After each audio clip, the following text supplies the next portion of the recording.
You look at every animation studio, and they started with the short film. The mythology of Pixar goes back to the 5 guys sitting in a hallway making Luxo Jr., making Red's Dream, making Tin Toy, and constantly challenging each other. There was a kind of pioneer spirit, like we're out in the wilderness making our own roads, and there's really nobody to help. We were 1% of Pixar's expenditures and 99% of its visibility.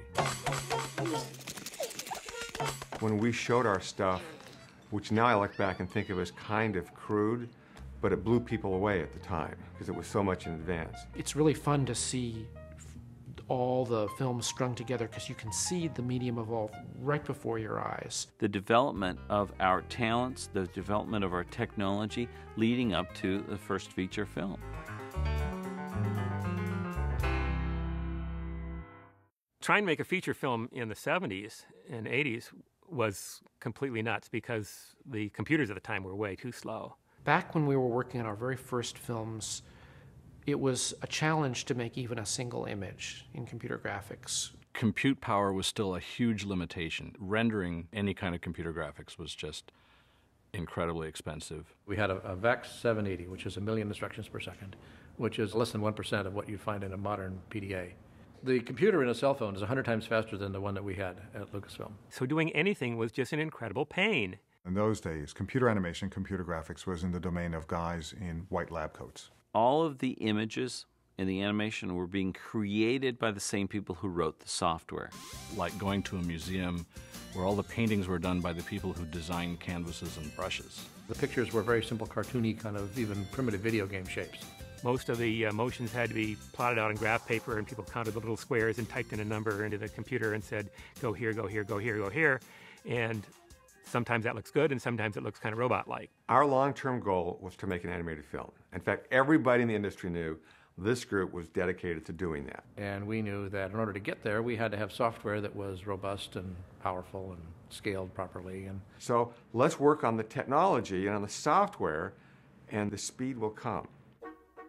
When we made our first short, we based it on an idea that Allie Ray Smith came up with. And it was at that time that we went out and hired John Lasseter to come in as the animator for it. It seems funny to say it, but officially I directed him in his first animation at Lucasfilm. It was a piece called Andre and Wally B. Ed Catmull and Alvy Ray Smith asked me to think about what a character would look like made up of simple geometric shapes. Spheres, cones, cylinders, boxes, that kind of thing. But I started looking at how simple Ub Iwerks drew those early Mickey Mouse cartoons. And so I started drawing what became Andre as this character made of simple shapes.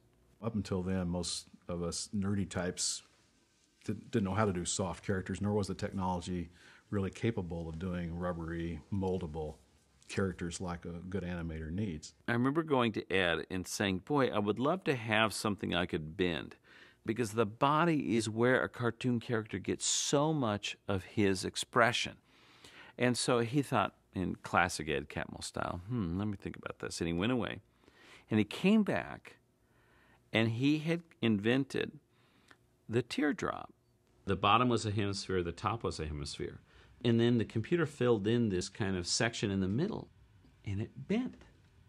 And I got so inspired by this that I got the idea for the second character, which was this big bumblebee with these big jelly bean-like water balloon feet. Basically what happened in Andre and Wally B was the team of Bill Reeves and John Lasseter got established. Actually, the part I worked on Andre and Wally the most was the backgrounds, was the set, the trees. Bill Reeves had delivered something called particle systems, an ability to create and control millions of individual particles to build up larger objects. So you could make it look like there were millions of leaves out there on a hillside full of trees. It gave this richness that I wasn't used to. It was beautiful. It was like a painting. It was like pointillism. I was working on this for a few months in the springtime of 1984. The big deadline was this computer graphics convention called SIGGRAPH. SIGGRAPH was a very important show at the time where a lot of the industry got together. And you would show up once a year and show off what you had done that year to all of your colleagues. They had courses, they had panels, and they had the evening film show. And this was like a Geek Fest rock and roll concert or something, because it was always in a big arena. It was a conference where everybody went, wow, a lot. Because every year things were new. I remember Jim Blinn always coming every year.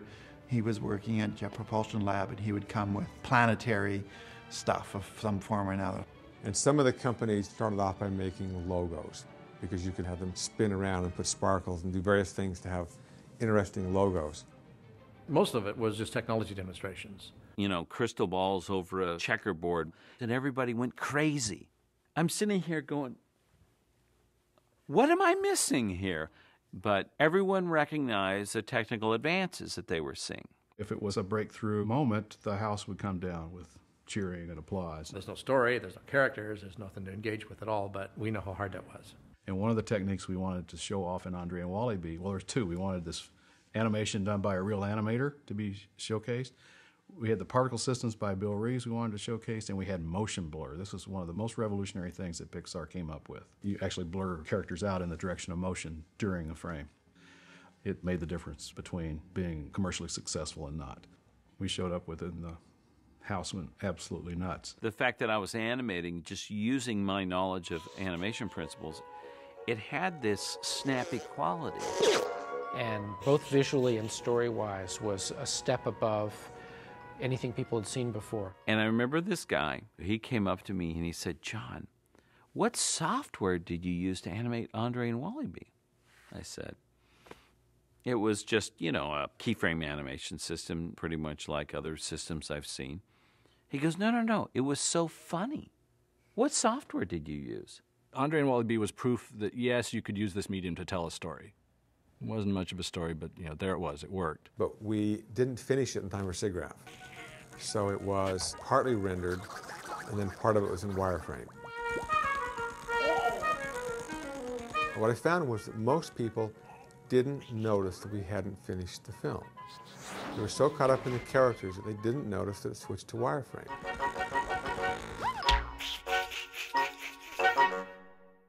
When I first came to Lucasfilm to work with a computer graphics group, I thought I was going to need to learn how to program to be able to animate. There were no off-the-shelf software packages. There were no easy-to-use techniques. I realized, you know what? I'm never going to know what Eben Ostby or Bill Reeves or Ed Catmull knows because they're PhDs. They've invented this stuff. Then I thought, well, wait a minute. They can't bring something to life through pure movement and give it personality like I can. So you know what? I'm just going to sit right next to them and work in collaboration. It was actually a really great environment because, you know, we could just yell across the room at each other when we had a problem or question. John and Bill and Eben were constantly pushing each other to do better. I would always come up with an idea and show it to them. Can we do this? And I don't know if we can. Let me think about it. And they go off and they start working on it, doing a little R&D, and I'd look over their shoulder and I'd see something. And they say, oh, that's a mistake. I said, that's amazing. You know, can you do that again? Oh, yeah. Because then you could do this. And I draw something else. And it's like, how about this? Oh, and it's an idea I would have never thought of if I hadn't seen the technology. It was this great back and forth. I always felt like the other half of John's ability to make films. We could do what he couldn't. Art challenges technology, and technology inspires the art. You know, and that's it, in a nutshell, the way we work at Pixar. The early years were hard years. We were selling hardware. We've shown you just a few examples of the applications waiting to be explored with the Pixar image computer. And then we sold software. In the background, we had a group that kept on making animated shorts. It was something Ed Catmull really loved, but still it was not our business. I went to John and said, can we do an animated short that's a Pixar short? Let's do something that really says who we are. Eben Ostby and Bill Reeves were teaching me how to use the modeling system. And there was a Luxo lamp sitting there on my drawing table. The model itself was the world's simplest hierarchy. It was a base, and then an arm, and then another arm, and then a head. And I started animating it as though it was alive and thinking about, okay, if a Luxo lamp was alive, how would it move around? You could see him connect with that and saying, oh, I see how this thing works. And I know one thing I was working on was the shadowing algorithm. Self-shadowing was the lamp turning around and casting shadows on itself. And what would be a cooler way to show off this technology than having the moving light sources be these lamps moving around so the shadows changed position all the time? Then the fateful day that Tom Porter came into the graphics room with Spencer, his son. His proportions were totally different than that of an adult. The head was so big, and lift up the arm, and I could barely reach the top of his head, and I started thinking, what would a baby lamp look like? And in the computer, I was able to scale different parts of the lamp differently. We didn't have the computer power to do camera moves. We didn't have the computer power to do background. So I was like, how about a wood grain on the floor? We have that, right? Yeah, okay. I can work with this. John had a very clear idea of what the limitations of the medium were, and so he told a story that he could tell in that medium and not have to invent stuff that was impossible to invent at the time. And we premiered it at SIGGRAPH. As soon as the lamp moved, people started going crazy. And then the ball came in, and they were going nuts. And I remember actually shrinking down in my chair, getting a little frightened, thinking, what's going to happen when the funny part gets here? It's only a minute and a half long. Before it was done, people were giving it a standing ovation. Poor Gary Rydstrom, his wonderful sound work was never heard at that screening because the crowd was just literally screaming their heads off. And people were just talking about it forever as the first time they'd seen it. And the it that they had seen was the first time they'd seen emotion and character and storytelling in a computer-animated film. There's curiosity, there's dismay, there's sympathy, there's bemusement, a whole range of things that he was able to get through to the audience using just a few joint angles in this thing. You realize that, okay, it's no longer a test if it's actually touching you in some way. They laugh, they cry, they go out singing the songs. And I'll never forget Jim Blinn, one of the giants in the computer graphics research world, came to me after the show. And he said, John, I have a question for you. And I thought, oh no, Jim Blinn, he's going to ask me about the self-shadowing algorithm. I know he is. I don't know that. He goes, John, was the parent lamp a mother or a father? And I just smiled, and I thought, we did it. We did it. You know, it's about the characters. Those early days at Pixar were really magical for me. I was the only animator. Ed Catmull and everybody said, okay, here's the new research we're doing. Let's figure out a story and make another film for SIGGRAPH. You know, 6 months doing the short and then 6 months developing software and then 6 months doing the next short. Technically, what we were trying to do at the time was to lay the foundation for doing feature films. And so Red's Dream, for instance, we wanted to show off this new rendering system that we had. We had the Pixar image computer, and we wrote a rendering system that ran on it. Look, you can see it rendering right now in here. This is actual speed. This isn't touched up using video. Oh, hey, cool. Back in those days, everybody didn't have their own computer. The animation station that we used, we had one of in the building, but it was a big deal. It was hundreds of thousands of dollars. This is a picture system right here. And this is a Pixar, this is Jabba and Robbie's, this is CCR. Me and Eben and Bill and Ed, we'd just kind of be sharing one computer, and I would always take the midnight shift, you know. Got most of my animation done from about 10:30 at night until 4 or 5 in the morning. And then I had a futon under my desk, and I would sleep there. How come your car has the best parking spot? Because it hasn't moved in about 3 days. I've been sleeping here. In the car? No, in my office. Oh. This is kind of interesting. This is how I tested out the animation of the tag. See? Oh, that's great. See, so you can see it. I got the movement of the tags. Would you make movies of this, or would you just watch it? No, I just would watch it. People walk in. We had visitors walk in once, and I was staring at this thing like this. And they're kind of like, John, are you busy? How long did it take you to animate the sequence we just saw? That was about 5 days. That was a little long. 5 days? How many hours a day were you working? Oh, just a couple. Bill Reeves and Eben Osby and I, we wanted to do these night shots in the rain, in a city, these kind of neat, gritty shots, something that no one's ever seen before. Red's Dream was the first film where we were trying to emulate a particular look, moody, dark. And I very much wanted to do something with kind of a sad ending. having more of a pathos. And I always say, oh, that was Pixar's blue period. Red Stream is very popular in Europe. Tin Toy was probably the hardest of the shorts. It was this great little idea that I had gotten from looking at videotape of my nephew playing with his toys. Everything he picked up went into his mouth, and he slobbered on it. I thought, imagine what it must be like to be a toy in the hands of a baby. That baby is like a monster. It was a challenge. It was twice as long as Red Stream, had twice as many shots. It was using Mimvy, or Marionette, our animation system, for the first time. It was using RenderMan for the first time. And it had our first human character, the baby, in it. It was a much more organic kind of character. Skin, facial animation, even though when you look at it today, you sort of go, ooh, that's a weird looking baby. I had to write a whole system to do the modeling. What now seems amazingly primitive at the time was the limit of what we had figured out how to do with the computer. So we were doing things like soft shadows and the textures of wood flooring and cloth on the couch and a magazine on the couch. So everybody who could model anything had to pitch in to make a toy to go under the couch. I made the little airplane. I built the fire hydrant. I modeled a robot who's hiding under the couch. And Ed Catmull said, well, I'll make something for you. How about an elephant?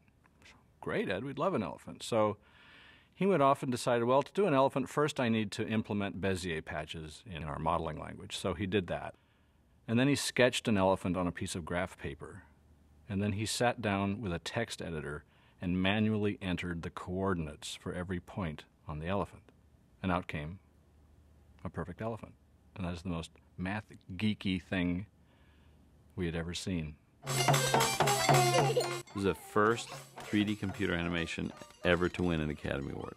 But the most important thing that Tin Toy did was plant in our heads the idea of toys being alive.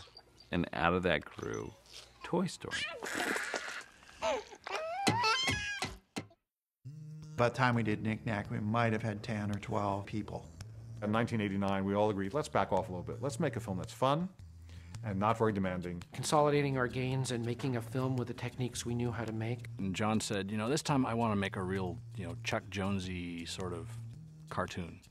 It was the first film where we worked on the story as a team.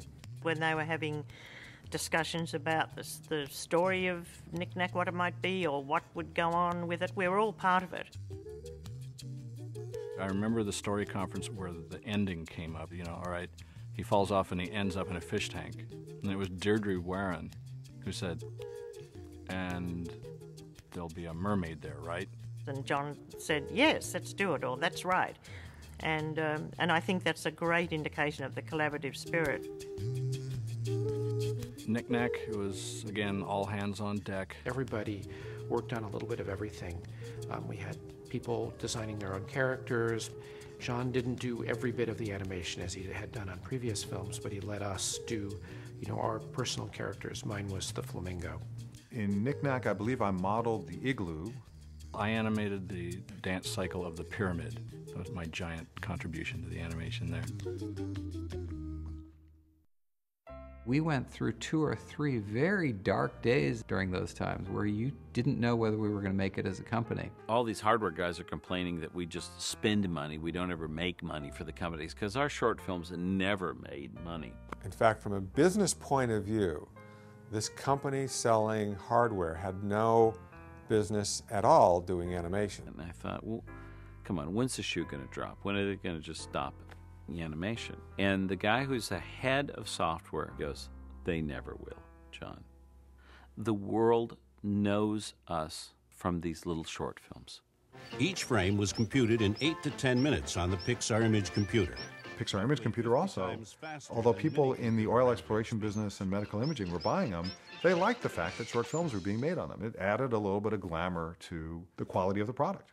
But ultimately, we knew that the image processing market was doomed, which is why we got out of it. And the animation business was actually doing sort of okay. And Steve felt that it was time to reorganize the company and to make some big changes. And so we went from about 80 people to 50 people in the course of a week. I can remember the meeting in the lunchroom when they handed out the Pixar Animation Studios t-shirts. That was such a huge turnout. I cried because, you know, we had gone from literally working in a hallway to owning the dump.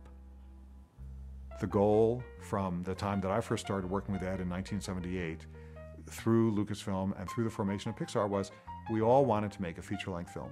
And so it was time to stop making short films in a sense.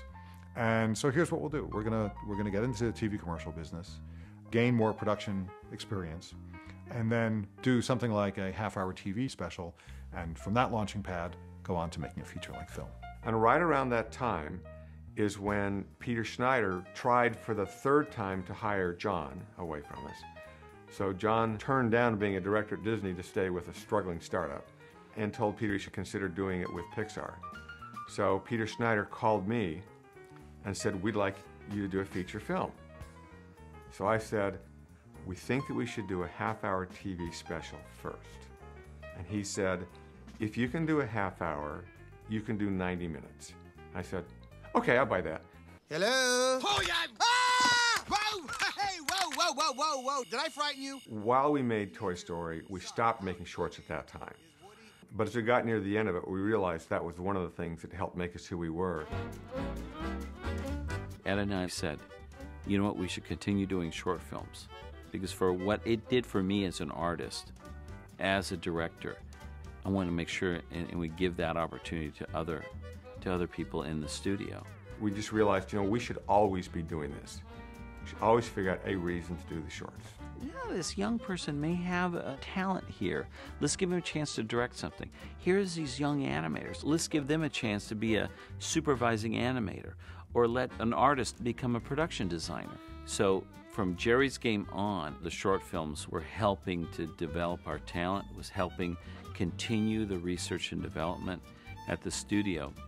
You want to be able to have an opportunity to experiment with things without committing to it for a full feature film. But we do think that people enjoy them, and that's enough reason. If people go to our films and they have a great time, then we will have succeeded. And the shorts are part of that enjoyment. The gem of an idea that that little animation group represented, that's really the core of what Pixar turned out to be. That core group, a lot of us are still here. It could have fallen apart. There were other people who had the same goal at the time, and they didn't get there. I mean, these are strong, good people, but there wasn't the right combination. We were unique in that we had the support of Steve Jobs. It's difficult to separate luck and talent when you have a fine result like this, but we had a pretty good mix of the both.